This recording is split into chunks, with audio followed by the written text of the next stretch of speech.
제가 추천자니까 잠깐 소개를. 이 화성인 이육은 역시 장우재 희곡집 2 환도열차에 실려있는 희곡이고, 조금 생각할 부분도 좀 있고 이야기 자체의 연극성도 좀 있고, 그래서 제가 관심 갖고 추천했는데요. 더 광분하지만 우리 희곡 읽기를 쭉 이제 틀을 다져가는 과정에서 본인이 추천을 언제든지 해서 이렇게 준비해서 읽을 수 있도록 하는 것으로 화성인 2호 되겠습니다. 이 초반에 이 인물 해설이 이게 다 역사적인 고증으로 이루어져 있어가지고 어떻게 할까? 여기 써있네. 이 희곡은 2012년 화성시 문화재단과 경기 도립극단의 의뢰로 쓰여졌습니다.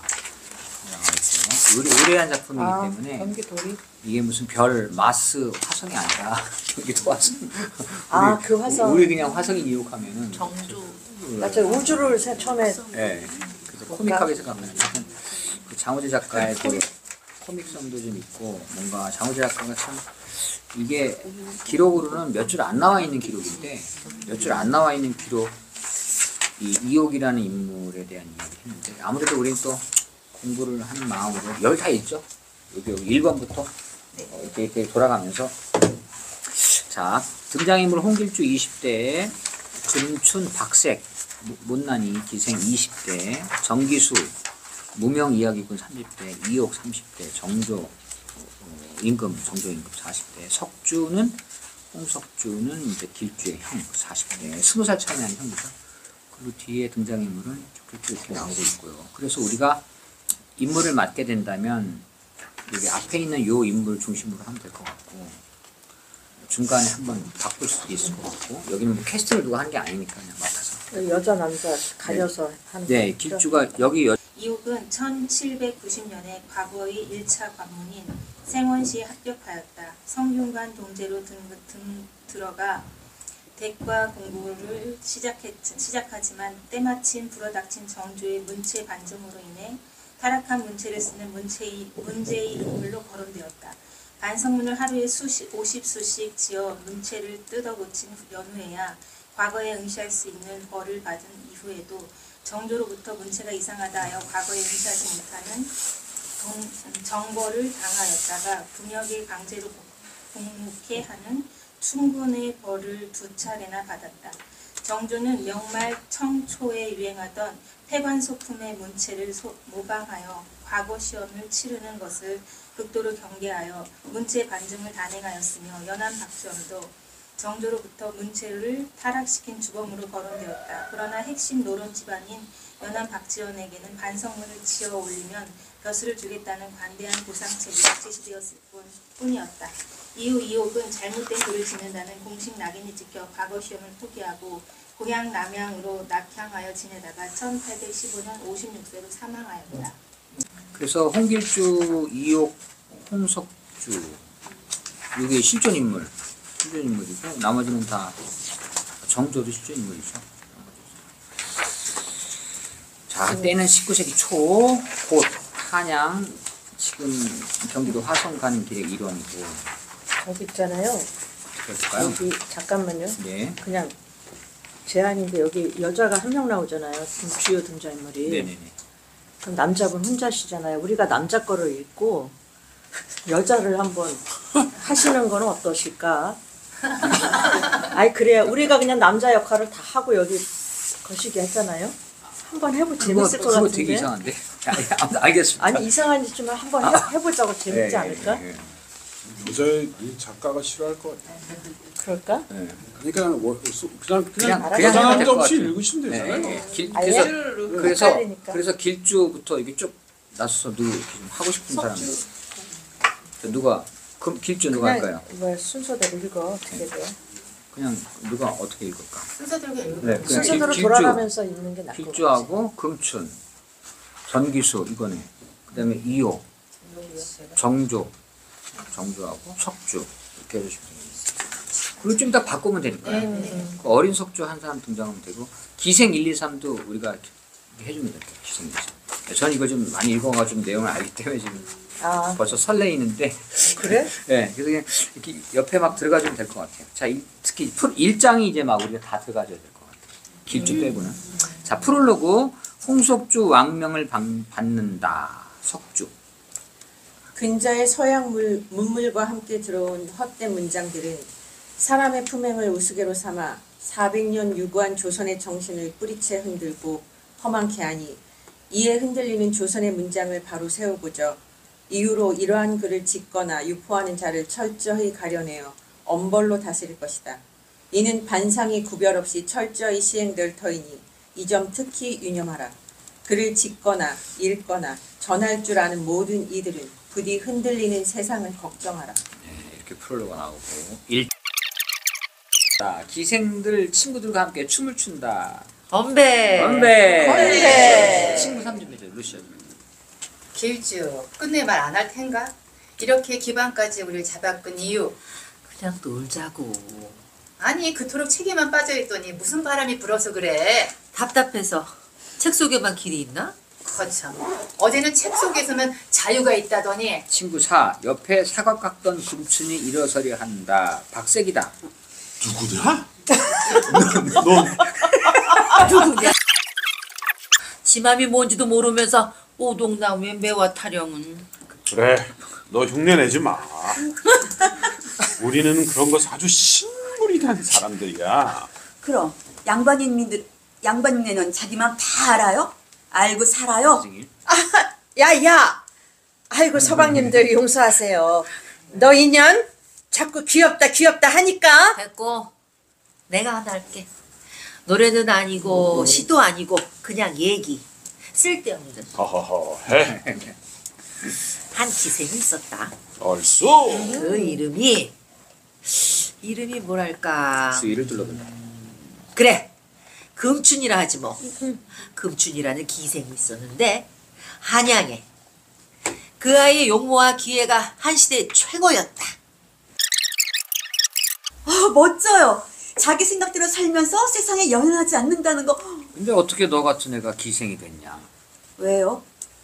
나 같은 애는 기생하면 안 돼요? 힘나는 이야기를 해. 앞을 보는 얘기를.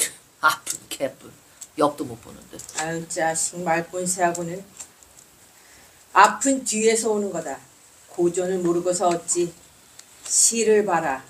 그따위 소설 나부랭이 보지 말고 천문학에 서학에 천주학에 그게 다 십니까? 십디까? 왜 세상은 자꾸 변하는데 캐캐묵은 주자요? 어? 400년 봤으면 많이 봤잖아. 변해도 안 변하는 게 있다. 또 앉아라. 싫어요. 싫어도 앉아라. 그게 조선이다. 그 조선을 지키는 게 우리 같은 사람들 일이고. 답답해. 조선 너무 답답해. 네 이놈! 전기수예요. 사람들한테 한 푼, 두 푼 받고 이야기해요. 알어. 그럼 돈을 내야지. 이름이 없이 호로만 불린 그는 칼을 잘 만들었다. 금치 빙구 듣더니 전기수 앞주머니에서 돈을 찰랑 넣고 온다. 전기수 주머니를 찰랑 흔들어 본다. 탄재. 저희 좀 잡아라. 잡아요? 그 얘기 어디서 들었냐고 물어봐. 말 좀 물읍시다. 그 얘기 어디서 들었어? 기술자가 비법 알려주는 거 봤어? 그렇지. 말이 짧네. 그러네요. 길조에 간다. 금치 기술자는 비법이 짧대요. 들었어. 난쟁이 똥자루만한 치마폭 뒤에 숨지 말고 나와서 얘기하시오. 길조 헛기침 한 번 하고 나선다. 그래 그 출처가 궁금하다. 누구시오? 이게 대뜸 먼저 밝혀야 이쪽도 안 그렇소? 길주다. 홍길주. 그러고라니? 뭐 하시는 분이시냐고. 직함이 나는 직함이 그렇게 중요해? 말든가. 무엄해요. 어? 이분의 형님이 그 좌이자. 그럼 홍석주 대감? 놀란다. 아이고 죄송하게 됐습니다. 미천한 것이 함부를 냈습니다. 전기수 더 서둘러 짐을 챙긴다. 이놈! 답을 해야 할 것 아니냐? 안 들으시는 게 좋을 텐데. 왜서? 그냥 별로 재밌는 얘기도 아니고 좋은 얘기도 아니고 궁금하다잖아 내가. 그냥 저기 이승 사람도 아니고 저승 사람도 아닌 사람이 지은 얘기입니다. 너희 놈. 그럼 귀신이 지었단 말이냐? 그렇진 않지만 그의 버금가는 어떤 말을 왜 자꾸- 씨가 물어봅시다. 그게 왜 그렇게 좀 궁금하오? 그냥 안 된다 그거 갖고. 내 마음이 움직인다. 자유는 뭔가 그 사람은 알 것 같아서. 덩어리 이야기에 자유가 어딨어? 처음 그 사람은 그 사람은 저쪽에 또 무대에 저쪽에 이옥의 모습이 멀리 보인다. 이옥이라고 이호? 정조대왕 때 정조대왕? 정기수 이야기를 시작한다. 그래서 이제 액자 속에 또 이야기가 펼쳐져. 자기 그 형이 아주 어렸을 때, 지금의 나보다 더 어렸을 때.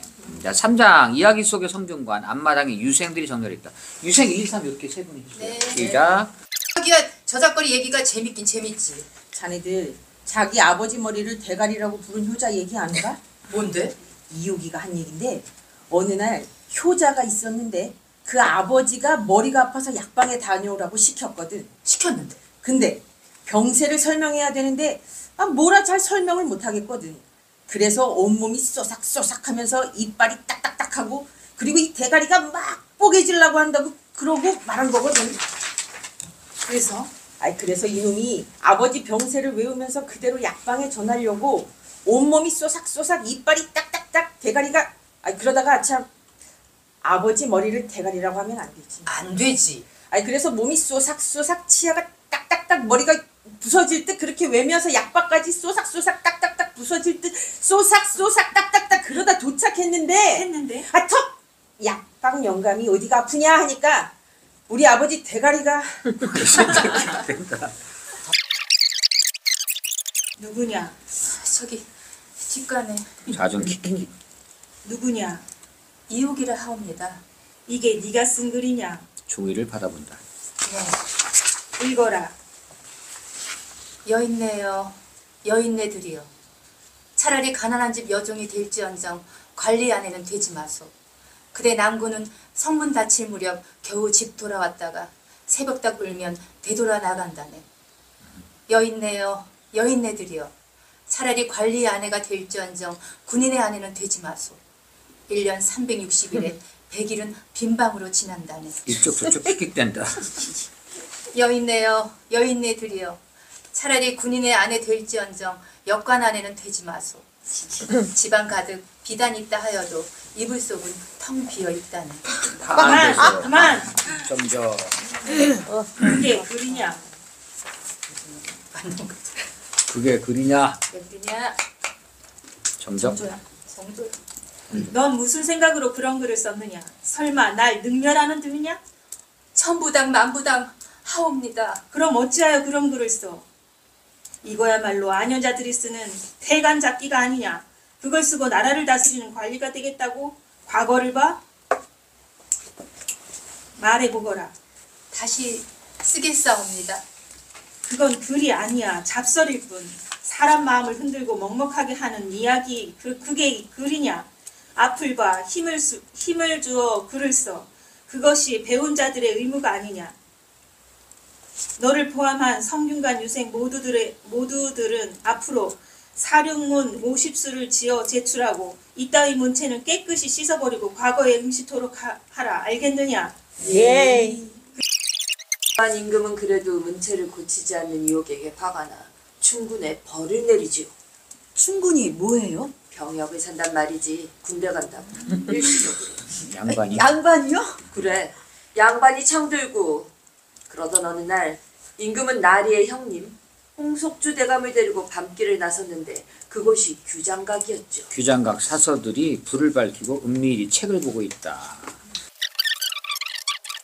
송구하옵니다. 저희들도 오늘 처음으로 읽다가 깜짝 놀랐사옵니다. 이 글을 어디서 구했느냐? 그게 그러니까 말해 없어. 말해 어서. 네, 성균관 유생 이옥이란 자가 돌아다니면서 채집한 이야기라 하옵니다. 계속되는 매질. 한동안 비명. 그러다 문득 웃는다. 매는 계속되고 이옥은 웃으면서 얘기한다. 나를 때리는 저 작자 지금 무슨 생각을 할까? 집에 아이들은 있을까? 저 작자도 오늘 밤 집으로 돌아가 웃으면서 아이들의 머리를 쓰다듬겠지. 저게 뭐라는 짓거리인가? 실성한 게야? 마음이 몸을 벗어난 거지. 그럼 미치는 거 아니야? 미쳐도 특이한 방식으로 미쳤어. 자기를 남처럼 대하기도 했어. 이옥 웃으며 매트를 벗어난다. 사령은 그대로 이옥이 묶여있는 모양 매를 계속 치고 이제 배우가 밖으로 나오는 거죠. 길쭉. 저기 이옥은 지금 어디에 있는 거냐? 이야기 속에 있는 거냐? 밖에 있는 거냐? 소 이옥 말을 하며 주위를 둘러보다가도 빈 형틀에 매가 닿으면 고통스러운 듯 인상을 쓴다. 그러나 묘사는 계속된다. 그러다 이옥이 운다. 왜 우느냐? 이제 아파서 우느냐? 궁금하면 직접 물어보시오. 어찌? 길쭉 망설인다. 정기수 나선다. 왜 우시오? 알겠다. 이제 임금의 마음을. 그도 나처럼 이렇게 몸과 마음이 따로인 채로 살았다는 것. 그래서 그런 글을 읽으라고 했다는 것. 그래서 그렇게 했느냐? 굴복했느냐? 아니요, 그 반대요. 임금은 그것을 합치려 노력했지만 그는 그것을 그냥 받아들였어. 몸과 마음이 따로인 채로 사는 것을요? 사실은 이게 양반이 이 말하자면 저작거리에서 상놈에 대한 이야기를 쓴 최초의 이런 수필 같은 거. 그러니까 이런 걸 양반이 쓴 걸 폐가문학, 이 관에서 벗어나고 잡기 문학이라고 그러는데 이게 그러니까 이옥이 대단한 게 이런 거를 썼다는 게 남아 있는 거 아니에요. 지금 봐도 별건 아닌 것 같아도 이렇게 묘사가 없었던 시대에 한자로만 쓰던 시대에 이렇게 썼다는 게 대단한 거지. 자, 그래서 정조 어린 속주 등장하여 이런 대목을 본다. 너는 자유를 얻었구나.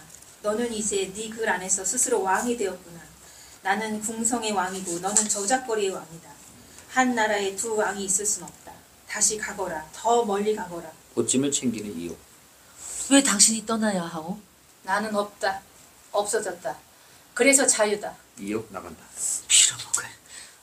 저 당당한 모습 어디서 나오는 거냐? 어? 저 힘은 제기래. 따라라 금춘. 예. 술을 따르다. 가득 넘칩니다. 넘치면 좀 어때? 전기수 싼다. 싸 일어난다. 왜요? 나 바빠. 내일 우리 아버지 제사야. 아 왜요? 이거나. 왜? 거모 그 정도 얘기에 그렇게 평정을 잃고 위험하다지 않았소. 금춘아, 시원한 냉수 한 사발. 금방 올 테니 꼼짝 마시오. 몸과 마음이 따로인 것으로 살 수 있어? 살 수 없지. 그래서 글이 있지. 그래서 이야기가 있지. 맞지. 그래서 글이 있지. 글을 읽고 글을 써서 그것을 합치라고. 뭘 또 그렇게까지. 글이란 게 그냥 있는 거지. 몸과 마음 따로 있으니까 허전하니까 그거 메꾸려고.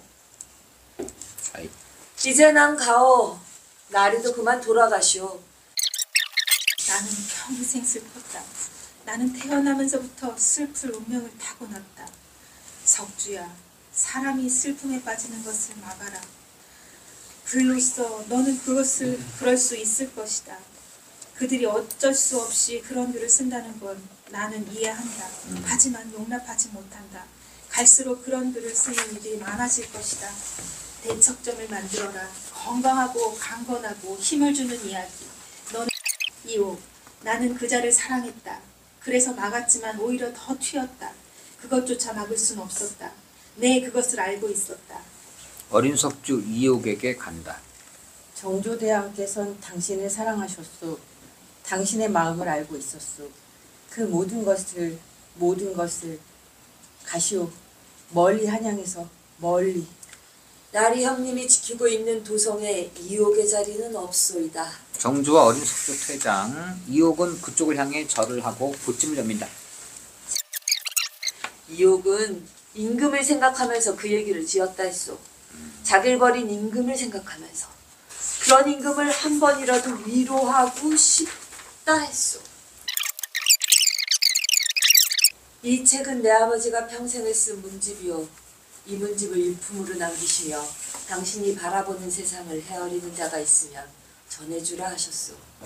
이요, 이분이 내 아버지였소. 그래서 얘기하기를 저 한 거냐? 그렇소.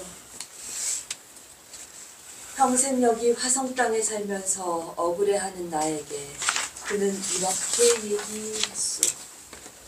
임금이 사는 한양에서만 모든 것을 볼 수 있는 것은 아니다. 외로이 떨어진 이 바닷가 매화나무 아래에서도 세상은 다 보인다. 그래서 내가 물었소.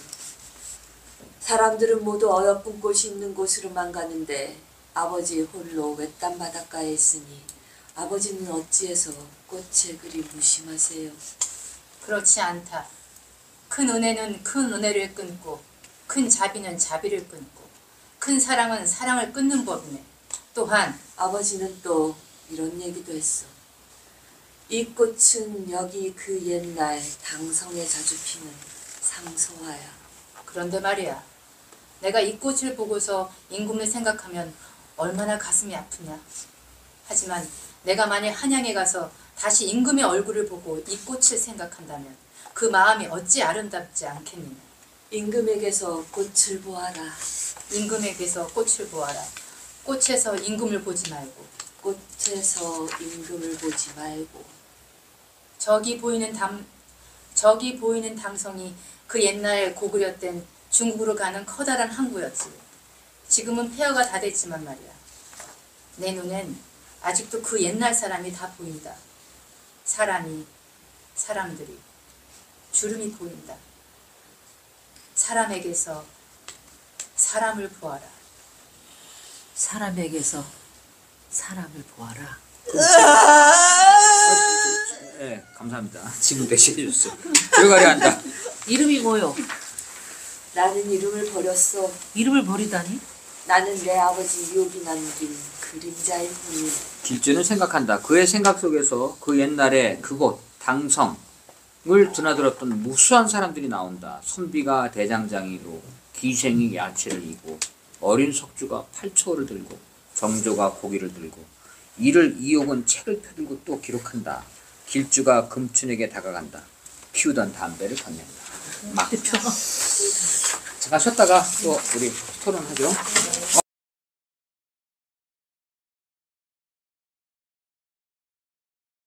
좀 이상하게 보니까 근데 그거를 맨 마지막에 엉엉 우는 것도 아마 그런 의미가 좀 약하지.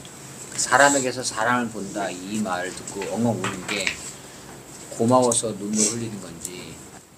그러니까 이게 글로 이게 받아들여지지 극으로 하면 이거 뭐 액자 구조도 넣고 막 이렇게 막 이것저것 넣었는데 오히려 되게 평면적인 느낌. 이 각 나오는 인물들이 전혀 입체적이지가 않는 느낌이었어요. 근데 아까 그냥 얼핏 보면서 차라리 영화로는 더 아니 그냥 표현이 글로만 되겠는데 그냥 레제 드라마 같이 글로만 이거를 읽혀지는 그런 느낌이지. 무대에 너무 올리기에는 인물들이 입체적이지가 않아서 좀 재미없다. 그 이유가 뭐냐면 관객이 여기서 말하는 이옥이라는 사람과 그리고 아까 그 누구지? 길주를 따라가면서 이렇게 이 그걸 느끼게 되잖아. 근데 길주가 말하고 싶은 것과 이옥이 말하고 싶은 것이 정확하게 다 이렇게 가슴으로 안 느껴지는 거야. 관객이 이 시곡을 읽을 때.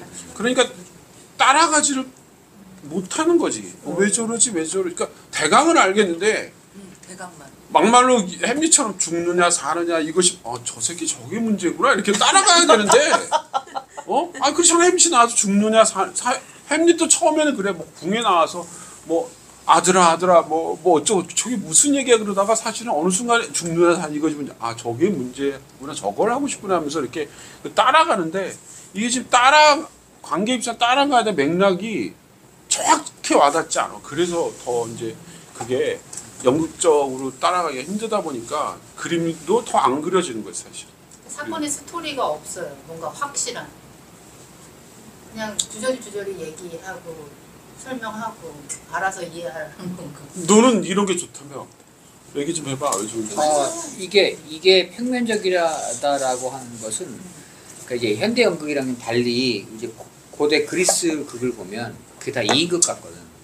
무대에 두 사람 세 사람 나와서 뭐라고 그리고 누가 와서 얘기하고 또 퇴장하고 이렇게 근데 그것을 그대로 답습하고 있어서 약간 평면적이다라는 느낌은 들고 그런데 이제 레제 드라마를 얘기했는데 저는 이게 만약에 현대 공연되면 우리가 지난달에 읽었던 시곡도 그렇고 과연 관객이 이걸 따라갈까? 라는 생각을 하겠지만 작가가 형이 느낀 거랑 약간 다르게 작가가 정조와 길주와 그 이옥의 이 삼각관계를 통해서 여기 나오는 몇 문장들인 거지 뭐 몸과 마음이 따로 있는 그 시절을 그렇게 표현하고 그렇잖아요. 자기 아버지가 뒤주에 갇혔다는 사실을 피해야 되는데 누군가 그 글을 썼을 때 오는 그런 딜레마 그리고 그 이옥이라고 하는 그 한 사람의 그 참 문장가가 이렇게 어쩌면은 르네상스 시대 사람들이 그랬던 것처럼 뭔가 좀 깨어난 사람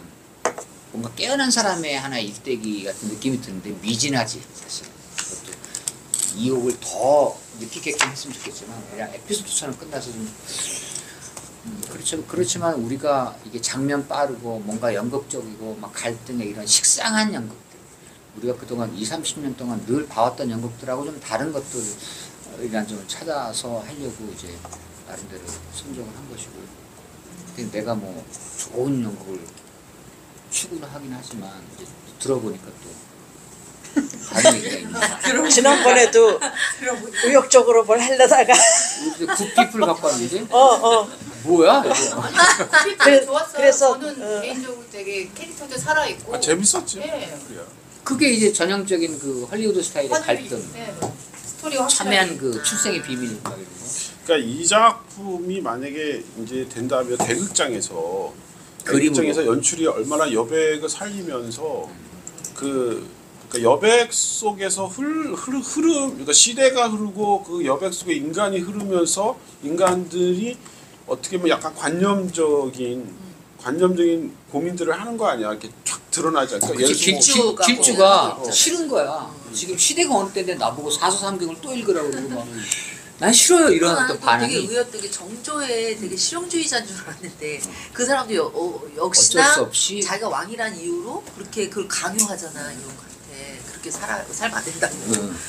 근데 문체반정이라는 것을 우리는 잘 모르지만은 그때 서양 문물이 들어와서 조선의 글이 망가진다는 게 완전히 그 사대주의잖아. 한자로. 성향만 거시기하고. 한자로. 근데 막 한글로 막 글을 쓸 때 얼마나 반대가 심했어 사람들이. 난 정조가 오히려 더 오고오고 잘한다 이럴 줄 알았는데 다른 면이 있는 거지. 형 말한 대로 정조가 역사를 기록한 것을 우리는 이렇게 보는. 그리고 한편으로는 또 작가가 그 몇 줄 안 되는 역사적인 그 몇 줄 안 되는 걸 가지고 이렇게 창작해낸다는 것에 나 일단 창작극에 박수를 보내는 입장이고 이게 과연 공연화 될까 하는 고민은 사실은 맥락을 보면 공연이 안 되고 있는 거 보면 아마 어떤 비판 때문에 안 되는 거니까 그거의 부족함. 딱 노래로 대극장. 쓰여졌으면 도립해서 공연 안 했어요? 그때 한번 하고 그때 한번 하고 그때 한번 12년 하고 뒤나? 일단 자료가 없어. 10년 근데 전에 이게 되게 위험한 거야. 제목을 화성인이라고 하는 것이 되게 위험한 거야. 어떤 그치. 네. 그러니까 도드라지게 하면서 다른 걸 예를 들어서 이렇게 어느 지역을 딱 이렇게 뭐 예를 들어서 한국인이라는 영화가 있을 때 한국 사람들이 기대하는 한국인이 있잖아. 근데 일본 사람이 생각하는 한국인, 뭐 미국 사람이, 유럽 사람이 뭐 이렇게 생각하는 한국인은 다르다고. 근데 그들 입장에서 만약 한국인을 일본 사람 입장 한국인을 많이 영화를 만들었다라면 우리가 생각하는 한국인처럼 안 만들 거라는 건 너무나 당연한 거잖아. 그럼에도 불구하고 우리는 그것을 받아들일 수가 없거든. 그치. 실망하지. 받아들일 수가 없거든. 그러니까 세상에 이제 각자 다른 시각들이 있는데 그 다른 시각을 받아들이는데 화성인이라는 건 결국 화성인이라는 제목이 딱 들어오면서부터 그것의 시각을 갖게 된다는 거지. 그래서 굉장히 위험한 제목이야. 진짜 이옥이라는 말은 이옥이라는 말은 이옥이 누구냐? 뭐 조선시대 사람이라 그러면 그냥 약간 광의전 이름인데, 그러니까 사실 화성인 그래서 화성인이 뭐 어찌 그래서 좋다는 건 나쁘다는 건 아니면 시대의 그런 일을 당해갖고 이렇게 죽을 때까지 거기 그냥 거기 살았다고. 그 정신을 잃지 않고 살아라는 거야. 벗어나라는 얘기야. 뭐 예를 들어서 근데 저는 약간 엉뚱하게 화성인 아까 화성인을 좀 오해하고 보셨다 그랬잖아요. 근데 이욕이 약간 동떨어진 사람이라 약간 의도적으로 화성인을 더 이렇게 넣지 않았나 그 제목이. 우주 화성 약간 마스 그렇게 같은. 헷갈리게 약간 그렇게? 그런 의도도 좀 있지 않을까라는 생각이 살짝. 근데 화성인이요, 금성인 길주 막 이렇게. 근데 그것도 그렇게 살짝. 이해할 수도 있지만 만약에 그런 말을 들었을 때 내가 화성이 입장에서 생각한다면 기분 나쁜 거지. 아니 왜 화성을 외계로 보냐? 그러니까 왜 지방으로 보냐라는 얘기랑 똑같다는 거야. 왜 지방으로 보냐? 근데 지방은 지방 아니야 근데 어쨌든. 그거는 서울 사시. 아니 그러니까 국가가 바뀌면 보통 수도로 바뀌잖아요. 수도로 옮기잖아요. 그 이유가 있다고. 그러니까 뭐 예를 들어서 개성연대 이 한양을 옮긴 이유가 있잖아. 그런 것처럼 만약에 정권이 바뀌면 뭐가 바뀌듯이 항상 그런 욕망이 있죠. 누구나 예를 들어서 그 더군다나 한 시대를 끌고 간 리더들은 그런 욕망이 있지.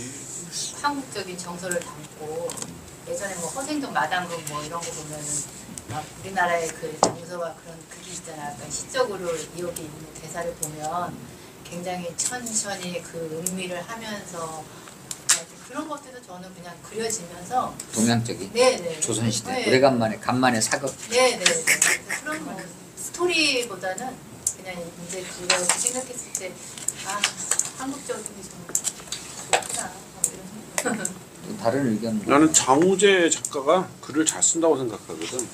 구성도 휴 다행이다. 하고. 추천한 사람. 잘해요.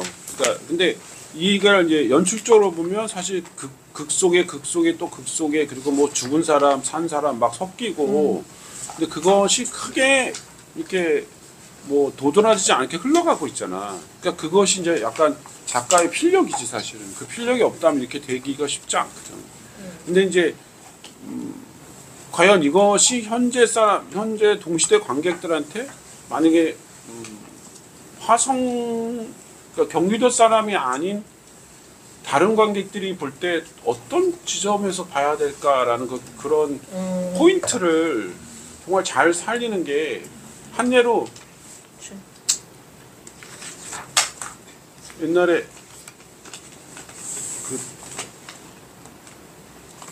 하여튼 모 작품을 제가 약간 방향을 바꿔서 이렇게 하려고 그랬을 때 뭐 그때 결국 못했는데 그게 뭐냐면 그때 갖고 있는 약간 시대성이거든. 시대성. 저는 사실 이거 화성인 뉴욕 제목 처음 들었을 때는 저도 똑같이 생각했어요. 우주. 약간 우주인 이욕. 네, 왜냐면 장우재 작가가 워낙 판타지를 즐겼으니까. 요즘 AI에 완전 꽂혀갖고. 판타지나 아니면 메타연극, 극중극 막 이런 거니까 이제 그런 식으로 섞어놓지 않았는데 그게 아니고 이제 화성에서 이제 그 지원을 받아서 이렇게 쓴 건데 제목은 진짜 훌륭하지 않은 것 같아요. 그리고 제목이 못 담아내겠어. 이 내용 제목을 바꿔야지 되거든. 그리고 일단은 이게 7장인데 이 장마다 이 분위기나 이런 것들을 얼마나 다르게 하느냐가 따라서 사실 저는 사실 그래서 캐릭터들이 그다음 매력적이지 않지는 않은 것 같거든요. 왜냐면 워낙 이 7장마다 분위기가 확 바뀐다라고 하면 캐릭터들마저도 너무 바뀌면은 이게 연결성이 없을 것 같아서 적당히 몹신도 있고 예. 사람 많이 나오잖아. 생각하면 할수록 이게 화성에서 태어나서 거기서 생을 마감한 어느 학자의 얘기가 아니고 어느 서울 출신이 말하자면 자기 그 기질을 좀 발휘하다가 꺾어져서 귀양 간 얘기라 화성 사람들이 그렇게 좋아할 수 있는 작품 아닌 거지 결론적으로. 근데 이용이라는 인물은 되게 이렇게 이런 사람이 있었구나라는 어떤 재발견 교육적인 그런 건 부분에서 좀 충분하지. 그렇지. 이런 이욕 같은 사람은 용감한 사람. 세고 셌어. 화성에서는 이욕 같은 사람이 없었던 아 거지. 정말 아니 화성에도 있었을 거야. 근데 전국적으로 이런 사람 너무 많지. 왜냐면 우리나라의 서당이 아니 뭐지 그거 뭐지 서원들이 되게 많잖아요. 깔려 있잖아. 다 그게 유교사상 가르치는 거 아니야. 공자맹자. 근데 이 정기수 얘기가 제가 그리스 갔을 때 그리스들의 정기수가 있어요. 근데 그 공연을 진짜 봤는데 이렇게 무슨 회당 같은 데서 공연을 하는데 이 사람이 그리스의 전통 악기 있잖아요. 이렇게 기타 같은 거 그런 거 그걸 치면서 이렇게 노래도 해요 막. 근데 실제로 그런 사람이 아직도 존재하더라고 그리스에는. 그걸 이제 우리나라 뭐 그것까지 모르고 우리나라에서 국가 뭐 문화 인간 문화재처럼 이렇게 보호하고 하는지 모르겠지만 그 사람이 공연하는 거 봤는데 나는 무슨 노래 공연인가 뭐 이렇게 언어도 그리스어고 노래도 하고 막 그러니까 근데 한 사람이 앉아가지고 그리스 전통악기 치면서 막 그런데 저 사람이 옛날에 말하면 이악기꾼이라는 거야. 그래갖고 옛날에 그리스가 이제 폴리스였잖아 도시들이 이렇게. 그러니까 도시와 도시 사이를 연결해주는 그 이야기꾼들이었대. 그래갖고 그것이 아직도 존재하고 있더라고. 그래서 이게 어쩔 수 없구나. 그러니까 제가 매스미디 없는 나라에서는 어쩔 수 없는 거구나. 제가 들은 그 전기수 얘기 중에 재미난 건 얼굴도 너무 잘생긴 아주 그냥 미남이 하얀 독보자라고 언문을 읽는 거야. 즉 한글 훈민정음을 읽는데 이 저작거리는 사람들은 훈민정음을 조금 끄적일 수는 있지만 아직 한자가 완전히 사라지지 않았어. 그러니까 이제 상록수를 읽어주는데 상록수란 책은 읽을 수가 없는 거야. 근데 이 사람이 상록수를 멋있게 읽어주는 거지. 너무 드라마틱하게 읽어줘. 그다음에 자 이제 2장은 종로 1가에서 읽겠습니다. 이런 거지. 그러니까 막 종각에서부터 따라가겠지. 종로 1가 가고 2가 가고 해서 종로 5가까지 그걸 딱 읽으면서 막 박수 받고 또 이렇게 뭐 주면 또 음식 먹고 돈 받고. 그러니까 이것들 예를 들어서 왜 하필이면 이옥의 아들이 정기수가 됐냐라는 거지. 자기 아버지의 이야기를 전하는 거지. 아니 그것이 근데 정기수라는 건 지금으로 보면 예술가야. 예술가죠. 예술가잖아. 예술가 사실은 그 말로 먹고 사는 정치가는 될 수 없잖아. 정기수가 말로 먹고 사는 예술가잖아. 정치가는 아니잖아. 근데 예를 들어서 왜 하필이면 정기수로 설정을 했을까? 사실 이것도 설정이 좋은 쪽으로 얘기하면 한없이 좋지만 나쁜 쪽으로 얘기하면 한없이 나쁠 수 있어. 자기 아버지 이야기를 전하는 게. 작품이 있는데 그게 이제 닐로 크루스라고 쿠바의 이민계 미국인 작가가 써놓은 거예요. 안나 인더 트로픽스라고 열대 지역의 안나. 그래서 쿠바의 그 이민자들이 미국에 와가지고 시가 공장을 하면서 그 시가 공장에서 벌어지는 일인데 거기에도 이런 정기수가 나와요. 그러니까 렉터러라고 해서 책을 읽어주는 사람이에요. 근데 거기서는 책을 단순히 읽어주기만 하는 게 아니라 원래 공장에서 이 노동자들이 시가를 많은 동안 수작업을 하는 동안에 일부에서는 뉴스, 신문, 그다음에 법, 뭐 이런 것들도 읽어주고 2부에서는 몬테크리스토, 안나 까레리나 이런 책들을 읽어줬대요. 안나 까레리나 좋아. 네, 그래서 이 작품에서는 안나 까레리나를 읽어주니까 거기 공장에 있던 여성 노동자들이 그걸 들으면서 자각이 일어나요. 여자들이 다 바뀌고 막 영향을 받고 그거를 그 남자들이 가족이나 뭐 이렇게 돼 있는 사람들이 견딜 수가 없어서 이 선생을 죽여버리게 생긴 거예요. 그러니까 그거에 비하면 이거는 좀 너무 약하잖아. 얘기하시듯이 거기서는 이 책 선생이 너무 약하네. 뭔가 사람들 삶에 영향을 주고 자극을 주고 뭔가 변화가 일어나고 그러면서 죽여주는데 거기 뒤에 이제 나온 얘기가 공장화가 되면서 그 랩터로가 공장에서 사라져버리게 돼요. 그 시곡 우리 같이 한번 읽을까요? 읽으실래요? 네. 좋아요. 네. 조합원이 번역한 걸 우리가 읽는데. 이제 사라져버렸다. 이렇게 얘기하세요. 뭐 또 다른 그런데. 아직 얘기 안 끝났어. 그래서 말씀하시듯이 거기에 책 선생이랑 이 정기수를 비교하니까 딱 맞아떨어진다. 차이는 있네. 아니 맨 마지막에 이름이 뭐냐 그럴 때 나는 아버지의 그림자일 뿐이다라고 하는 것이 지금 이제 우리 이 업종에 있는 사람들 입장에서는 아버지 그늘에 갇혀서 이름도 밝힐 수 없는 자로 산 것도 억울한데 자기 아버지 얘기를 저작거리에서 우스개로 극파리하는 거잖아. 그러니까 좀 약간 말하자면 음담패설 같은 거 얘기해주고 돈 뽑게다 팔고 하는 것이 도대체 예술가의 그게 삼류배우 연극이잖아. 그러니까 이제 그래서 지금 분노하시 역노하시는 거잖아요 지금. 아니 그러니까 나는 제일 열받는 게 뭐냐면 우리 때 사람들 우리 밑에까지도 한 40대까지도 그럴 거. 지금 애들도 그렇더라고. 연극하면서 연극하면 돈 가난하다는 걸 알고 시작했다는 거야. 예? 연극하면 가난할 수밖에 없지 않나? 라고 약간 생각했다라는 거지. 나는 그랬거든. 그러니까 연극하면서 돈을 떼돈을 벌 거라고 생각해 본 적이 없다고. 그러니까 가난할 거라고 알고 시작했는데 왜 가난에 대해서 불평불만을 하냐는 거야. 근데 그게 저는 지금 아주 쇼킹한데. 근데 이 전기수 중에도 두 가지가 있대요. 그 책에서 봤는데 전기수 중에도 음성 좋고 잘생기고 그러니까 말을 전달 잘하는 사람들은 말하자면 양반들이 개인 교사처럼 불러서 맞아, 있었어. 집에서 술 주고 과일 밥 주면서 양반들 그걸 듣고 싶은 거지. 책은 궁금한데 또 들으면 너무 재밌는 거야. 듣고 싶은데 그래서 그렇게 고급 주택에 가서 해주는 일반 재택 과외처럼 있고 있었어. 이전기수는 형 말한 대로 저작거리에서 어떨 때는 돌도 맞고 재미없어 하고 욕 먹고 돈 한 푼 없이 지금 여기도 지금 길주밖에 돈 낸 사람이 없는 거잖아. 길주만 유일하게 돈 준 거잖아. 금주 때문에. 그리고 전기수가 들었는데 이 얘기를 한 발 더 나아가면 우리의 작가들 영화도 그렇고 드라마도 그렇고 일제시대를 다루는 연극도 있어요. 거기서 옛날에는 안 그랬는데 점점 어떻게 돼가냐면 이제 레트로 분위기를 타면서 그 시대가 갖고 있는 낭만이 있고 약간의 열정이 있고 뭐가 있잖아. 이렇게 아름다움이 있잖아. 예를 들어서 예를 들어서 요즘에 별다방 말고 또 무슨 호프집 이런 데 술집 가면 그때 시대를 이렇게 칠레 디자인해서 장사하는 집도 있잖아. 옛날에 우리가 생각하는 경성 일제시대 때.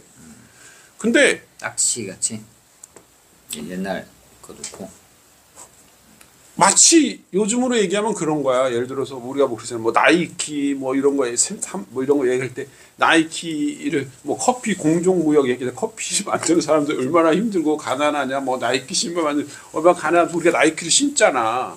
근데 그런 것처럼 일제 시대에 우리가 꼭 짚고 넘어가야 될 어떤 그 역사적인 어떤 그런 것은 싹 빼고 그때 그 문화와 그때 그 낭만과 들뜸 열망 이런 것만 딱 다루는 작품들이 있어. 난 근데 그게 이제 돈 벌겠다고 하는 상업 영화나 이런 그래도 내가 이해되겠어. 근데 돈도 못 벌면서 그런 짓을 하는 연극들을 보면 참다. 이 전기수는 애초에 나중에 가다 보니까 길주한테 이 얘기를 해주려는 의도도 있었던 것 같은데 아닌가요? 의도보다 길주가 자꾸 돈 근데 주면서 물어보고 쫓아오니까. 근데 얘가 자꾸 말 안 하려고 하잖아. 얘가 누군지 아니까. 근데 양반이니까. 양반이니까 당신 형님 때문에 형이 누군지를 알잖아요. 형 때문에. 그래서 그리고 자기 아버지와의 관계를 알잖아. 그 형과. 그렇지. 그러니까 나는 그럼 이 사람이 의도적으로 얘한테 접근을 했나? 이런 생각도. 그래. 나는 길주가 기생집에서 금춘이랑 어쨌든 하루 머물고 집으로 안 가고 확 나왔다고 보고 그 저작거리를 구경하는데 전기수를 보게 된 거고. 사실 양반이 그 저작거리 사람들이랑 같이 이렇게 있기가 곽도 있고 여기 들어있는. 근데 얘는 리틀 이옥인 거지. 또 꺼내서 막 메모하기 좋아하는. 그래서 이옥의 그거를 이어받은 사람이 길주고 전기수는 이 사람 형이 영의정 좌의정이라고 그래서 아예 말 안 하려고 쫓아오는데 근데 이 사람은 그러니까 아버지가 제삿날이라 화성에 가서 제사를 지내러 가는데 길주가 쫓아온 거지. 정식 입장에서. 일부러 접근했다라기보다 나는 근데 이제 이거는 배우들이 인물을 분석하고 성격을 창조할 때 되게 중요한 논점이에요. 논점. 그러니까 예를 들어서 내가 알고 하느냐 모르고 하느냐. 그래서 아는데 저 사람 아는데 모르는 척 연기를 할 것이냐 진짜 모르고 연기할 것이냐는 굉장히 캐릭터를 만드는 데 되게 중요하거든. 근데 생각을 해보라는 거야. 예를 들어서 길주 같은 애들이 그 저작권의 전기수 애들 막 얘기하고 하는 거를 좋아했겠어 안 해줬겠어? 저작거리에서 정규수가 저런 얘기하는 걸 좋아했겠냐고. 그런 걸 보러 다녔겠어, 안 보러 다녔겠어? 그러니까 이날이 정기수를 본 처음이야? 처음은 아닐 것 같아. 아니죠, 당연히. 그러니까 아니어야지 타당성이 있는 거거든. 그치. 만약에 처음 보는 거라면 다 처음이잖아. 다 처음이라는 거는 연기 다 우연의 일치잖아요. 우연의 일치는 연극에서 사실은 거의 없거든. 연극은 거의 다 필연이거든, 필연. 그러니까 필연이라고 생각하고 해석을 해봐야 되거든, 연극은. 그러니까 필연이야. 그러니까 예를 들어서 서로 통성명은 안 했지만 이 사람은 저 정기수를 아는 거야. 어? 그리고 이 정기수도 통성명 안 했지만 그러니까 지금 예를 들어 대학로 바닥이라는 게 좁잖아요. 그러니까 이 한양의 그 저작곡 발휘도 좁다고 생각해야 돼. 그러니까 알 수 있다는 거죠, 저 사람이 누구인지. 근데 모르는 척 해야지. 난 그렇게 연기하는 게 맞다고 생각하고 이 작품에도 맞다고 생각해. 왜냐면 모르는 척 하면서 자기의 이야기를 모르는 척 타자인 것처럼 전달하는 게 정기수잖아. 그런 직업을 갖고 있는 사람이기 때문에 나는 알지만 알았다. 하지만 통성명은 안 했지. 예? 그렇지만 알고서 모르는 척 하면서 이걸 끌고 가야지 난 정기수도 뭐가 이 생성이 된다고 생각해 나는. 그래서 난 정기수가 길주에게 일부러 더 이렇게 치끔치끔 말을 흘리면서 이렇게 유인한 느낌이 들었거든요. 그래서 그게 맨 끝에 사실 우리 아빠가 누구였어 이거까지. 근데 여기서는 우리 아버지의 이야기를 관심 갖고 우리 아버지가 바라보듯이 세상을 보는 사람이기에 아버지 책을 이제 준다라고 했는데 뭐 그건 작가의 설정이니까 이옥의 이야기를 어쩌면 나는 그러니까 알고 시작했는데 이렇게 끝까지 그리고 밤을 새잖아. 술 처먹고 둘이 뻗을 때까지 술을 먹잖아. 그러니까 뭔가 더 점점점 이렇게 깊어진다고 생각하지. 둘의 관계가 깊어져야 되겠지. 맞아. 계속 술 먹고 친해지고 처음 만나는데 얘기하고 술 먹고 자고 아침에 또 밥 먹고 또 차 마시다 보면서 이 사람의 삶을 좀 우리가 파헤치고 뭐 친해지겠지. 진짜 피곤했을 거야. 그날 여자랑 잤지, 술 먹었지, 그리고 또 얘 또 차다면 또 이야기 듣고 술 먹지. 어우, 얘 진짜 피곤했어. 피곤한 날이지. 그리고 또 화성까지 또 걸어갔잖아. 아유, 택시가 있어, 뭐가 있어. 마차를 화성까지 타고 걸어갔는데 그 길주는 왜 이 전기수의 이야기가 궁금해졌을까? 그리고 이 전기수 얘기를 들으면서 그러니까 그게 제일 중요한 거야. 우리 형이 어릴 때 얘기를 들은 거야. 우리 형이 어릴 때. 아니 그 얘기지. 길주가 궁금해하는데 관계가 안 궁금하다는 거야. 관계를 안 궁금. 그러니까 이게 쫓아가기가 힘들다는 거야. 이 연극을.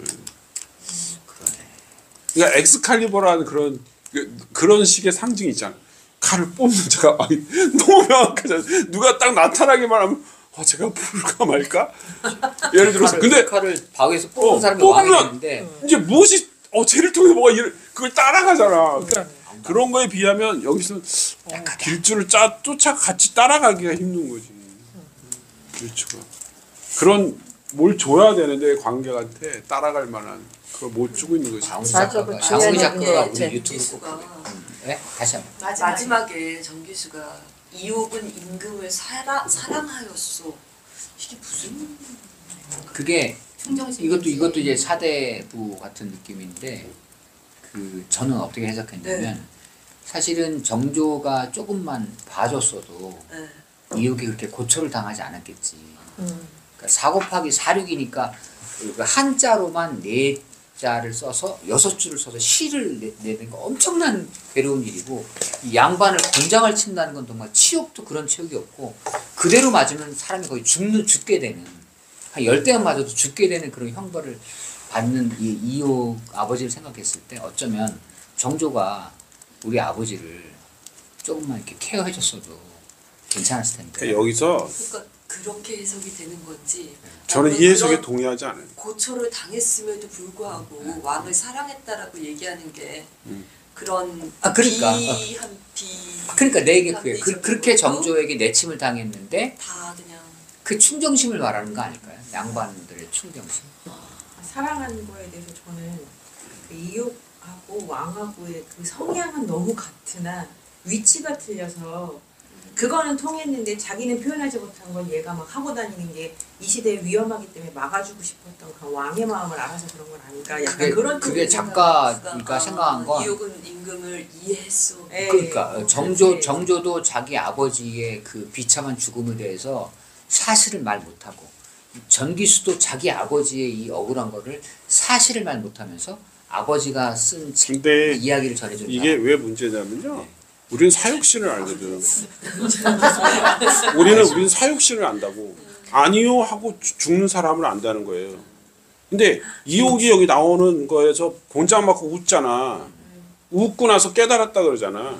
그 깨달음을 관계에 같이 할 수 없어요. 절대로. 그 경지가 어떤 경지냐를 배우가 잘 표현한다 하더라도 그게 우화적으로 소위 말해서 야 마당에 잣나무를 아느냐 그러대. 이런 게임처럼 그걸 쫓아가기 힘들다는 거야 내가 볼 때는. 너무 관념적이라는 거죠. 그렇지. 근데 예를 들어서 자기가 웃고 나서 깨닫고 나서 이옥이 그 다음에 어떤 액션을 하든 글로 왕한테 뭐 하든 그 왕이 아니든 이 시대에 대해서 뭘 쓰든 이랬으면 관객이 그 웃음의 뭐구나 그걸 딱 쫓아가 있다는 건데 그렇지 않았거든. 그 왕을 이해한다는 것이 너무 소극적이라는 거지. 그 사람 나오로서는 이해할 수 있지만 관객이 그 웃음을 그 사람이 깨닫고 웃음하고 그러니까 깨달음이라는 것은 우리한테 또 유명한 깨달음이 있어요. 원효가 바가지를 보고 돌아섰다라는 거야. 해골 바가지를 보고 그는 가지 않았어. 의상은 갖고.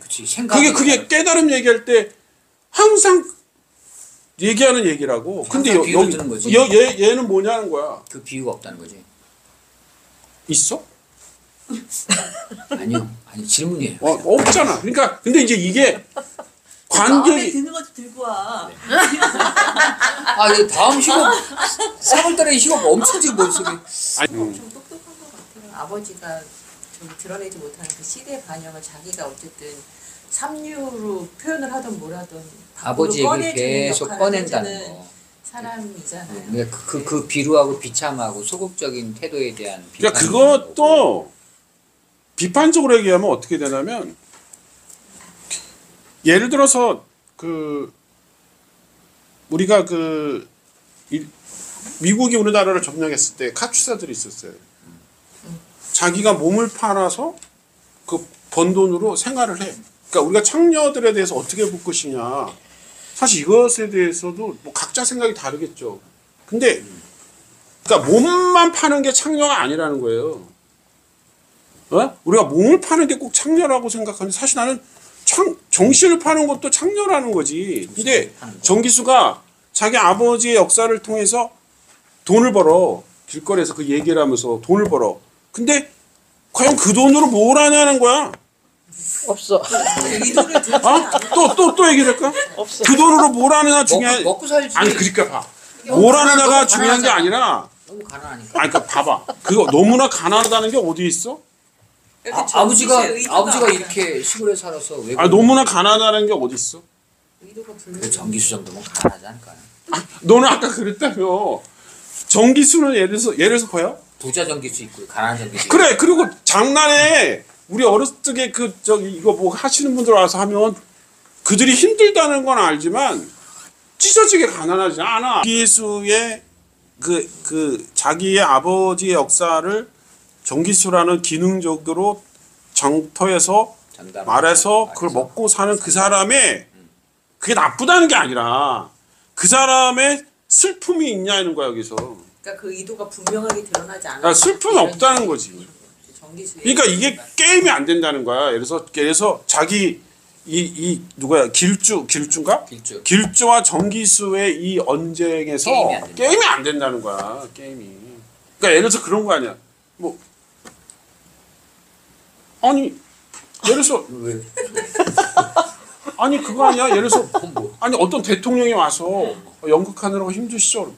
정치하시느라고 힘드시죠? 라고 말할 수 있어야 되지 않냐? 당연하지. 맞아. 정치하시느라고 힘드시죠? 같이 힘든 거지 씨발. 하는 일이 다를 뿐. 그게 아니라 비판. 내가 좋아하는 건 화를 내는 사람이라서가 아니라 내가 미처 생각하지 못한 매우 뾰족한 부분을 가끔씩 탁 던질 때, 나 지금 전기수 얘기하면서 전기수가 예술가 아니야. 예술가 이렇게 표현하면 돼. 하면서 와, 내가 이거 잘못 읽고 있어. 그러니까 전기수가 예술가 아니라면 할 말 없지. 하지만 이 당시에는 예술가지. 이 당시에는 예술가인데 예술가지. 이거 이래서 먹고 사는 사람이야. 예술가지. 나는 그냥 아까 언뜻 초견이지만 전반적으로 전기수하고 길주에 의해서 논쟁에 의해서 이 작품이 이끌어가고 그 안에 뭐 극중극도 나오고 뭘 하는 그 와중에 주로 이제 길주는 질문하는 자고 전기수가 이제 그 답을 하면서 이끌어가는 그런 역인데, 근데 이제 길주는 궁금해서 물어보는데 그러면 관객도 길주가 물어보는 것에 대한 그 궁금증에 나도 과연 동참하느냐. 공감을 하면서 이렇게 같이 이렇게 되느냐 이건데 그런 게 없었다라는 거지. 그러니까 길주만 궁금한 거고 우리 내가 관객이라고 했을 때는 그냥 뭐 이렇게, 그러니까는 거기에 대한 어떤 긴장감이랄지 어떤 공감이랄지 이런 게 안 느껴진다는, 그래서 재미가 없다는 거지. 오케이. 아, 명확한 진단이시네요. 전반적으로. 네.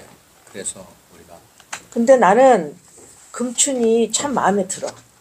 장점은 없나요? 장점? 어떤 근데 장점? 이 희곡의 장점을 얘기해요. 장우재 작가가 좀. 아, 나는 장점이라기보다 그냥 그러니까 읽으면서 들으면서 그냥 딱 꽂혔던 대사가 있었어요. 그냥 이 작품의 전체 흐름과 관계없이 그냥 그 길주가 아니 천문학에 서학에 천주학에 그게 다 쉽니까? 왜 세상은 자꾸 변하는데 캐캐 묵은 주자요. 400년 봤으면 많이 봤잖아. 이 안에 그 평상시 요즘 내가 생각하는 그 여러 가지가 이렇게 또 함축이 됐다고 그래야 되나? 그냥 이 대사가 나는 꽂혔어 그냥. 그렇지. 그래서 요 부분 때문에 길주를 긍정적으로 보기 시작한 거야. 이거를 들으면서. 근데 또 듣다 보니까는 긍정적으로 길주를 봤는데 얘도 좀 뭔가 이렇게 중간에 가면서 애가 매력을 상실하더만. 좀 매력이 없고 좀 시지부지하다고 해야 될까?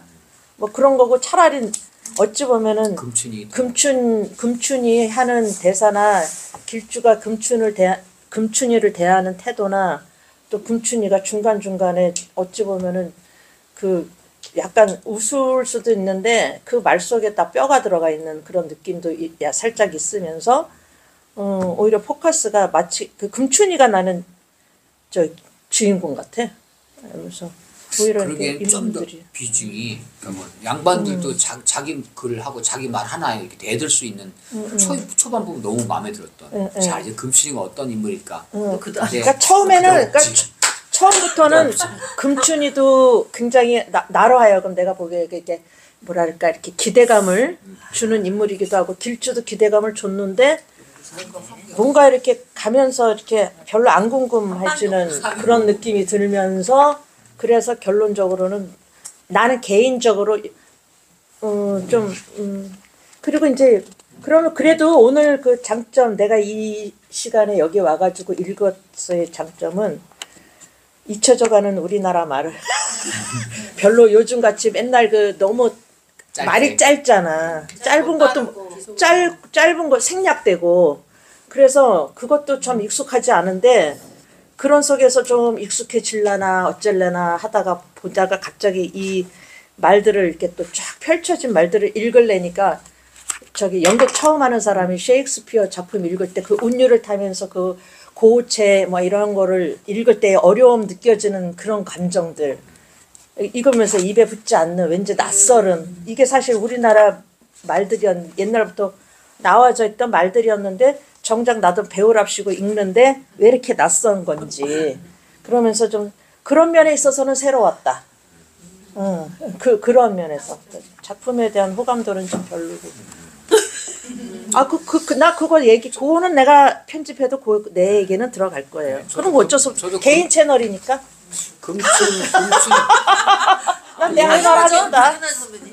오늘 저는 이제 우리 장렬 연출님이 얘기하신 전기수를 예술가로 딱 1대1 대칭했을 때의 그 좀 비판적인 그 내용이 굉장히 쇼킹하게 들어오고 긍정하니까 그렇게 볼 수 있었구나. 그리고 좀 쇼킹. 그 다음 얘기는 아버지가 그렇게 말하자면 말년이 불행했는데 아들 뭐 하고 있냐. 그 아들도 전교수 이름이 뭐요? 그랬더니 아버지의 그림자에 불과합니다라고 하는 것이 과연 효도이며 충정이냐. 난 못난 것 같아. 숨지 말고 자기도 비겁하. 그걸로 밥벌이를 하고 산다는 것 자체가 아들이 그런 좀 별 볼 일 없어. 얘도. 운동한 또 다른 사람 얘기 안 한 사람 아니 재밌게 읽었고요. 읽는데 글자를 읽는 거에 집중을 하다 보니까 내용이 사실 들어왔죠. 안 들어왔는데 이게 토론을 하니까 그런 내용이었구나. 그리고 저는 이제 수원을 사니까 이제 수원 화성이 옛날에는 하나였잖아요. 그리고 그 정조대왕의 그런 상도 수원에 있거든요. 그 동상도. 그래서 수원을 되게 사랑하셨고 수원 화성에다가 그 아버지의 묘도 이전하셨고 그런 거를 보면 정조대왕이 이옥이라는 사람을 굉장히 사랑했다. 사랑했고 되게 그렇게 그런 마음이 되게 컸다는 생각이 들고 이옥이라는 사람도 굉장히 그 역사적인 사실을 가지고 장우재 여기 지금 경창지점 이게 녹화 중이라서 장우재 그 작가님이 그 몇 줄의 역사적인 사건을 가지고 이런 상상력을 발휘했다는 것이 정말 고무적이었어요. 이런 이런 작품을 이렇게 역사적인 몇 줄을 가지고 아니면 몇 페이지를 가지고 이렇게 펼쳐 놓으셨구나. 그래서 정조대왕의 얘기도 있으시고 들어갔고 이옥이라는 인물을 통해서 하고 싶은 말이 무엇인지 읽으면서 잘 몰랐지만 그래도 이런 작품을 쓰셨구나 이렇게 거기에 좀 의의가 있는 것 같아서 오늘 재밌었습니다. 가장 긍정적인 오늘 가장 긍정적인 말씀을 해주셨어. 되게 재밌게 따뜻하다. 마무리가 굉장히 따뜻해. 마무리가 괜찮아. 근데 그 얘기도 한번 해보고 싶어. 이 작품하고 상관없이 항상 이런 약간의 고어의 느낌이 나는 이런 톤의 대사들을 그러니까 예를 들어서 뭐 좀 알면 안 돼요? 뭐 이렇게 말할 것인지 좀 알면 안 돼요? 이렇게 말할 것인지에 대한 그것은 어떻게 생각해요? 요즘 많이 없어지지 않았나요? 네? 트렌드를 타는 것 같은데. 요즘은 해석의 선택일 것 같아요. 아니 그러니까 예를 들어서 그러니까 물어보는 거야. 저는 너무 과하지 않게 살짝 순화하는 건 좋다 생각하는데 성대화 씨 그쵸 전하 이렇게 가기에는 근데 요즘 전체적인 근데 섞여져 있어. 이제 너무 이렇게 보면은 사극인데 말은 요즘 스타일로 그냥. 근데 너무 그렇게 요즘 스타일 하는 건 약간 좀 짜치더라고. 맞아. 퓨전 사극은 좀 전하 이런데 막 그건 좀 아니지. 전하 이렇게 얘기한다니까. 시리어도 가끔씩 넣고. 말투는 요즘에 현대어를 쓰되 거기에 담은 정서나 생각이나 의도는 올곧게 진실성 있게 가면 이게 감동도 있으면서 말도 알아듣기 쉽다는 장점은 있대. 그게 없이 그냥 가면은 짜치는 거지. 지금 아까 얘기한 거. 어떻게 생각하세요? 삼정같이 유생들이 왜 그 효자 아버지 얘기하는 거 있잖아요. 대머리 뭐 이런 거 뭐 속삭속삭 딱딱딱 뭐 이런 거 그냥 그 안 살리고 이건 어쩔 수 없이 살리다 보면은 그냥 옛 사고 톤으로 갈 수밖에 없을 것 같아요. 그러지 그냥. 그리고 아까 그러니까 이게 장마다 좀 분위기가 달라질 수도 있을 것 같아요. 근데 그것을 좀 거대 담론으로 다시 바꿔서 얘기하면 그러니까 사실은 연극이 언어를 가지고 하는 거잖아요. 말로 글이 아니라 연극은 무대에서 말로 하는 거잖아. 말. 그러니까 말이 너무너무 중요하잖아요. 근데 그 말이 갖고 있는 형식이 있잖아요. 형식. 그러니까 형식은 그냥 생기는 게 아니라 형식 속에서 어떤 무엇이 있기 때문에 그런 형식이 생긴 거잖아요. 예를 들어서. 그러면 그 형식을 이제 만약에 우리가 성당에 가서 미사를 보는데 성당에 가서 미사할 때 뭐 노래 나오고 뭐 하고 뭐 하소서 뭐 같이 하고 그러잖아요. 만약 그게 없다면 과연 우리가 성당에 가 있는 느낌을 가질까? 예를 들어서. 근데 그렇다고 해서 그거 이제 그러면서도 전달은 돼야 되잖아 우리가 대사가. 근데 또 때 생각하면 우리나라 사람들 치고는 사실 사극을 많이 보잖아요. 지금도 사극의 말투로 하는 좋아하지. 드라마가 되게 많잖아요, 사실은. 그래서 사극의 말투에 익숙해져 있거든. 근데 나는 이제 그렇고 이제 맛있게 말해서 지금 사극의 말투를 완전히 붕괴해버리고 그 옷만 입고 이제 그런 옷만 입고 말은 지금 현대말을 쓰면서 현대 정서라는 것들도 있잖아요. 그러니까 근데 이런 것에 대해서 사실은 심각하게 논의해 봐야 된다는 거예요. 이런 것도 이제 만약에 이 작품을 우리가 한다 하면 야, 이 말투를 어떻게 할 건가 고민하겠죠. 고민해야죠. 네, 해야지. 그리고 근데 그것의 말투를 고민하는 근본이 뭐냐라는 거야. 관객 전달. 어? 아니 그러니까 관객한테 무엇을 전달하기 위해서 어떤 형식으로 갈 것이냐는 거죠. 근데 그 형식이 왜 필요하냐는 거야. 그런 근본적인 얘기들을 안 나눈다는 게 문제라는 거지. 효용성을 따진다는 거야. 그리고 재미, 약간 어떤 리듬감, 유쾌함, 뭐 예를 거기에만 들어서 집중돼 그게 중요한 있어. 게 아니라, 그거 중요하죠 분명히 결국은. 하지만 재미보다 관객과의 소통 혹은 이 작품을 갖고 연출이나 배우들이 전달하고 싶은 거 그거를 가장 효과적으로 전달할 수 있는 그런 형식이나 그런 그 스타일을 찾아내는 게 사실 만드는 사람들이잖아요. 그래야 되는데 네, 지금 그러니까. 약간 비판적인 거는 그 말투며 이런 형식조차를 너무나 재미 위주로 즐겁게 하려고. 그러니까 제가 이제 그 얘기죠. 이제 그게 재미가 아니라 정말 아까 말씀드렸듯이 전달하는 거 얼마나 충실하게 전달하느냐, 얼마나 그러니까 왜곡되지 않고 그렇게 하느냐인데 그러려면은 사실 관객들이 너무 생소하면 안 될 것 같아요. 그러니까 관객들도 기대하고 오는 게 있는데 공포 영화 하면은 내가 적어도 3번은 소리 깨끗 질러줘야지. 내가 한 번은 이거 외면해줘야지. 근데 그걸 알면서도 그러니까 그거를 충족을 못 해주면은 관객들은 그 만족도가 낮아지는 거잖아요. 그렇듯이 이걸 했을 때 물론 아주 새롭게는 아니지만 그래도 사극이고 시대극이라는 게 있으니까 그거에서 완전히 벗어날 수 없는 거겠죠.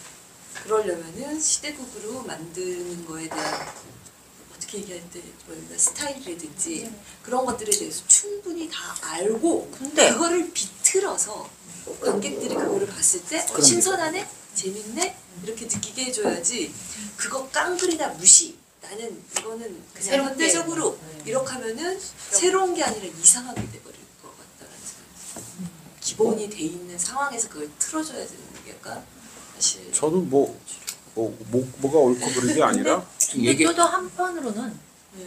물론 이제 그 예술의 기능 중에 전달도 있지만 그것이 그러니까 어떤 용이하게 그러니까 관객들이 딱 봐서 이해되고 싶고 이런 연극도 물론 좋을 수 있겠지만 저건 왜 저런 형식을 빌어서 저렇게 말을 하고 왜 저렇게 했을까? 라고 다시 한번 내가 계속 곱씹어보는 그런 연극도 저는 되게 좋은 것 같아요. 어떤 면으로는. 근데 이제 그것이 뭐 장렬 연출님 말씀하신 것처럼 고민 없이 그렇게 된 게 아니라 이 뭐 연출이나 배우 거기 출연하는 배우들은 어떤 고민을 통해서 그 이 담론은 어떤 이야기를 이런 형식으로 우리는 전달하려고 이렇게 한 거야. 라는 것이 충분히 그 의도가 이렇게 딱 명확하게 있다면 저는 그런 좀 소위 어려운 연극 왜 저렇게 했지 고민스러운 공연 이런 것도 한편으로는 또 필요하다고 생각해요. 아닌데 그러니까 저는 그런 거니까 사실은 이 형식과 내용에 대한 화두는 계속 가져가야 되는데 예를 들어서 그러니까 우리가 만약에 이 화성인 이용을 한다면 이걸 어떤 형식으로 담지? 그리고 내용은 이미 있으니까 근데 어떤 형식에 담지? 근데 그것에 대한 논의에서 말이 갖고 있는 거는 말을 어떻게 하느냐는 되게 퍼센트가 높은 위치라는 거예요. 그러니까 그 형식의 담보론에서. 근데 고민을 많이 해야 될 부분이다. 그러니까 만약에 사극 예를 들어서 옛날 말투를 100이라고 치고 현대 말투를 지금 0이라고 치면 몇 퍼센트에 놓고 그러니까 하느냐가 사실은 굉장히 중요한 이슈라는 거지. 근데 사실 그게 그러니까 연극을 보러 갈 때 저게 중요한 이슈로 다뤄졌냐라고 느낄 수 있거든요. 예를 들어서 보면 느껴진다고. 근데 그렇지 않은 연극들이 있다라는 거야. 그냥 그러니까 트렌드라는 게 있잖아. 트렌드. 그 트렌드에 맞춰서 그냥 간다라는 거지. 그래. 예, 코믹하게 빠르게.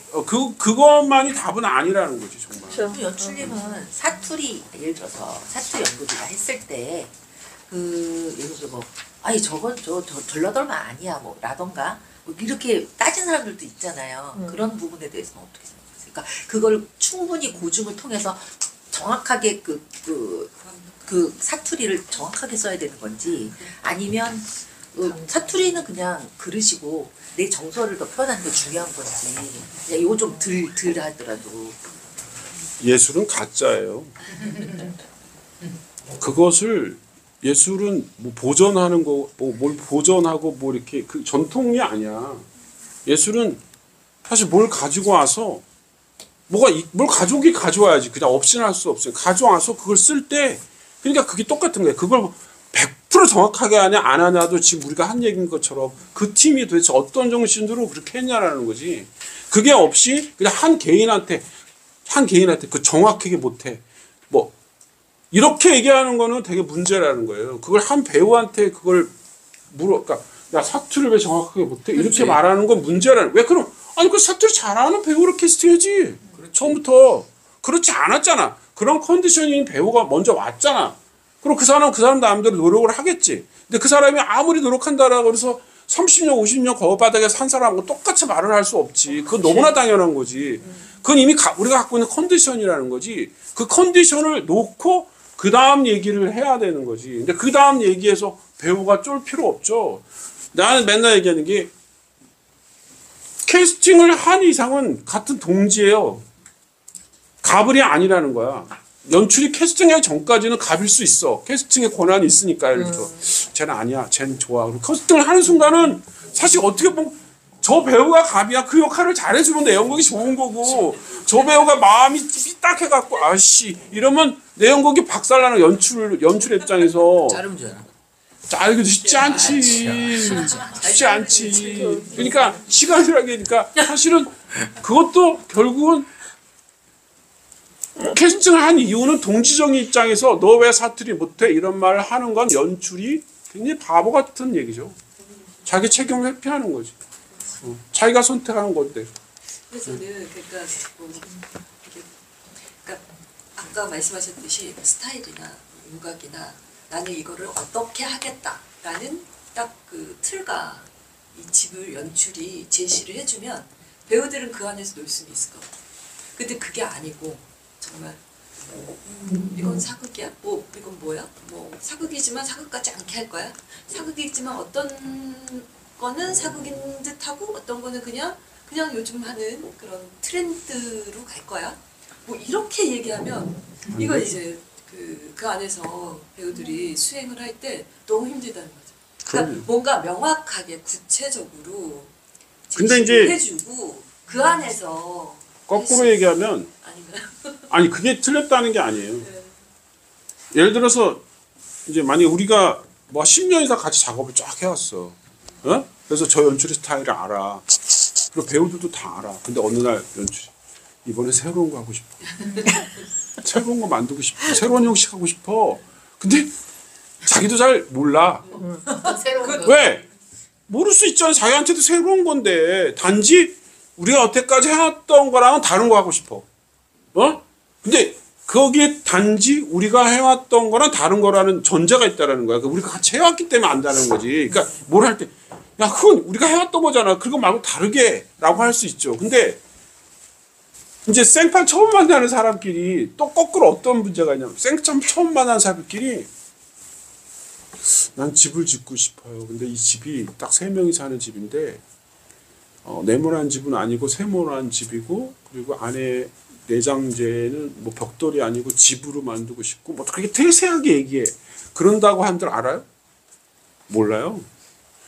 제 경험은 그래요. 그렇게 모르기 때문에 그것을 함께 이제 그것을 방지할 수 있는 게 내가 원하는 게 무엇이고 그리고 내 말을 잘 이해했는지를 알 수 있는 게 결국은 그 공연하기 전에 빠른 시일 내에 총 리허설을 해야 된다는 거예요. 그러니까 저는 가능하면 한 달 전에 총 리허설을 하는 게 원칙이거든요. 공연 전에. 한 달 전에 어떻게 죽이 되든 밥이 되든 총 리허설을 해. 모든 스태프들하고 배우들 다 모여서 대사 다 외워서 그거 딱 찍고 영상으로 쫙 찍고 모여서 얘기하는 거. 저 부분 내가 원하는 거다. 저건 아니다. 왜냐면 배우의 문제는 그거잖아. 자기가 자기를 못 본다는 거잖아. 그리고 어느 한 부분이 문제가 아니라 연출로서는 전체가 중요하잖아요. 또 이게 전체가. 근데 전체를 사실 다 설명할 길이 없어요. 연출의 입장에서는 좀 새로운 걸 하고 싶다 그랬을 때 새로움 앞에서 누구나 다 초보자지. 맞아. 그것을 설득한다는 게 말로 설득해야 그러면 되는데 진주에서 공연하실 때 그렇게 했어요? 다 했지, 다. 한 달 전에 다 항상 전지총 리허설 토지도 한 달 전에 리허설했지. 그러니까 대단하다. 그러니까 한 달 전에 리허설은 사실은 하지만 그 애들 알겠지. 힘들었겠다. 알죠. 왜냐면 서로 알게 된다는 거야. 우리가 어떤 지금 바닥에서 좀 뛰고 있고 뭔지 알게 근데 된다. 대학로의 이 소극장 연극 현실은 연습 자체가 6주를 넘지 않는데 4주 전에 하기보다는 그래도 어떨 때는 리허설도 못 하고 올라가는 한 3주 전에 하면 되잖아. 그러니까 단체는 솔직히 그 말씀입니다. 전체 연습의 아예 리허설 60%를 지나는 지점에서는 반드시 런스를 갈 수 있도록 해야 돼요. 죽이 되는 맞아. 밥이든 연습은 빨리 하셔. 죽이 되는 밥이든. 연습 빨리 하는 게 연극시간 반 같은 경우는 아예 시연회를 하잖아. 리딩 기간 별로 없으니까 그게 없으면. 아니 내가 작년에 예회관식 할 때도 공연 열흘 남았는데 시연회를 하니까 그러니까는 이제 그 장단점들에 대한 얘기 있으면 좋더라고. 그래 완성도 면에서 아니 해야 돼 필요한 무조건. 그래야지 전체를 그러니까 연출도 전체를 봐야 전체를 이해할 수 있거든 솔직히. 근데 왜 그렇게 예전에는 리허설도 제대로 못하고 그렇게 공연을 올렸을까? 제작 여건 옛날에 때문에 테이블 작업을 많이 했지. 옛날에는 주로 화수를 많이 중요시 그게 여겼고 중요시한 시대였지. 그 내면 연기 굉장히 다 초보자적인 그런 그때 뭐 한참 배우고 외국에서 유학파들 들어와가지고 그 스타니슬랍스키도 우리가 그래서 알았지 뭐 유학파들이 다 뭐 어쩌고 저쩌고 하는 바람에 그렇게 해야 되나 보다. 우리도 다 그때 다 그러지 않았을까요? 그분도 테이블 작업이 길었어. 한 달 했지 한 달. 일어서서 최소. 작업하는 게 줄어들었다. 최소 한 달. 버리버리도 다 지적을 해주셨잖아요. 내가 특히나 그 테이블 작업을 정말 오래도록 하는 연출가님을 알지. 근데 하지 말아야지. 근데 자, 진짜 힘들어. 또 정리 좀 해볼까요? 6시까지 대관이니까 다음 주 화요일 날도 똑같은 희곡을 전 약간 물리는데 좀 다른 거 했으면 좋겠는데 또 새로운 걸 하고 싶어요. 저는 새로운 거 하고 싶은데 그럼 이렇게 연관이 돼. 다음 주 화요일 날도 이거 두 날로 공지하는 게 보다 많은 이제 조합원들이 모이는 참여를 할 수 쪽으로. 있게 해서 이게 탄탄하게 틀을 갖춰지면 이제 스스로 이제 추천 희곡도 나올 거고 내가 저기서 봤는데 그거 한번 읽어보자 이게 될 것 같은데 어쨌든 공지사항은 다음 주에 시곡 읽기를 화요일 날 하는데 오늘 참여하신 분들도 또 나와서 읽으실 수 있고 시간이 걸리고 이거를 근데 이제 이런 거 있지 진행하다가 이 한 달에 하나를 두 번 일찍 합시다 라는 의견이 와서 민주적으로 이렇게 해서 결정되면 그러면 다른 이고 그리고 한 달에 2번 어렵다 그럼 한 달에 한 번 정도 최소한 한 달에 한 번 정도를 새로운 희곡을 다음 주 화요일 날에는 또 그 화요일 날 오시는 분들이 있어. 이제 그래서 이걸 신청자가 한다 저까지 한 이거지. 5명이거든요. 그럼 해야 되겠네. 저는 원칙을 정했잖아 원칙을. 화요일 날. 뭐였죠? 아니 그걸 왜 공지를 안 올려? 뭐 저번에 공지를 올렸잖아 우리가. 네 명. 4명 이상이면 한다. 무조건 한다. 4명이죠. 그러니까 저까지 그걸 정했잖아. 그거 정했어. 근데 왜 공지를 안 오세요? 공지하겠습니다. 4명 이상은 한다. 저까지 그래서 4명 4명 이상 모이려 했는데 그 중에 한 명이 안 나와서 3명이 모여서 하면 어떻게 되는 거지? 그때 그냥 술이나 먹어. 많은 역할이 그래서 주위에서도 좀 홍보해 주시고 우리 오늘 진행한 진행비가 요거 복사비 세부 복사비 여기 대관료 해서 n분의 1을 할 겁니다. 근데 우리 뭐야? 선배님께 보내도 되나요? 네, 저한테 보내주세요. 제가 다 그래. 계좌번호랑 주세요. 나는 2,825원씩 보내주시면 됩니다. 네. 우리 여기 너무 진짜 너무 합리적인 아니, 초반에 이렇게 딱 조직이다. 틀을 잡아놔야 돼. 참 보기 드문 광경이야. 그리고 요즘 세상에. 아니 요즘 세상이 더 이래. 네. 그러니? 술 먹을 때도 엠빵 하잖아. 내 세계에서는 너무나 이게 요새 애들은 어떻게 생소한데. M분의 1을 하냐면 술은 각자 내고 안주를 n분의 1을 하더라고. 아, 술은 왜냐면 각자 근데 그게 합리적인 게 술은 자기가 술을 합리적이야. 많이 먹는 데도 있고 생맥주 먹는 데도 있고 짜증이 소주 확 먹는 데 나죠, 있잖아. 그래서 술값은 자기가 먹는 술값은 개인이 부담하고 안주를 난 공통적으로 n분의 n분의 1을 한다. 요즘 그거 애들 괜찮다. 요즘 그래.